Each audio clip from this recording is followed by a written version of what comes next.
warahmatullahi wabarakatuh. Halo semuanya, perkenalkan saya Intan Nur Adijah. Kembali lagi di video hasil analisis artikel dengan mata kuliah Difusi dan Inovasi Pendidikan.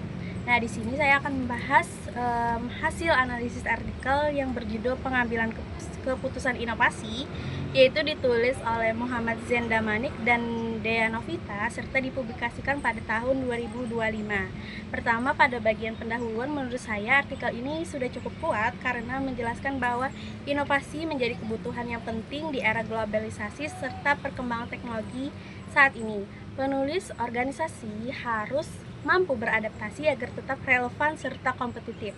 Serta artikel ini juga menjelaskan bahwa keberhasilan inovasi itu tidak hanya bergantung pada sebuah ide, tetapi juga ditentukan dalam proses pengambilan keputusannya. Dan di sini saya melihat adanya research gap, yaitu kurangnya perhatian terhadap bagaimana proses pengambilan keputusan inovasi itu dilakukan secara sistematis dalam sebuah organisasi. Selanjutnya, tujuan penelitian ini adalah untuk mendeskripsikan dan menganalisis proses pengambilan keputusan inovasi serta faktor-faktor yang bisa mempengaruhi inovasi tersebut.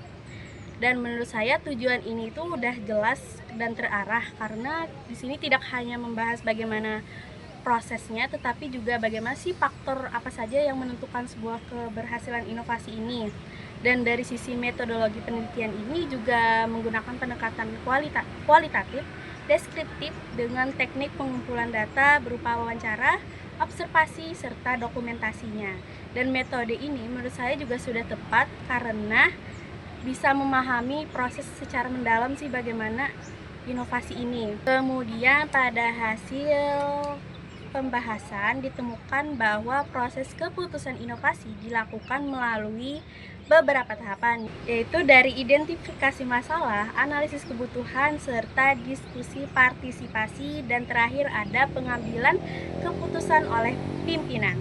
Menurut saya, tahapan ini sudah sistematis dan menunjukkan bahwa inovasi tidak hanya dilakukan secara spontan saja. Selain itu, ada 5 faktor utama yang mempengaruhi pengambilan keputusan inovasi ini. Yang pertama ada kepemimpinan, yang kedua ada budaya organisasi, yang ketiga ada sumber daya, yang keempat ada tekanan eksternal, yang kelima ada evaluasi yang berbasis data.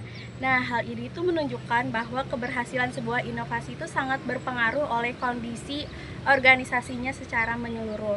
Dan menurut saya pembahasan dalam artikel ini masih cenderung deskriptif karena belum dilengkapi dengan data yang kuat seperti grafik ataupun tabel untuk menyatakan bahwa indikator ini adalah keberhasilan sebuah inovasi. Dan dari segi kelebihan, artikel ini relevan dengan kondisi saat ini dan membahas proses inovasi secara sistematis.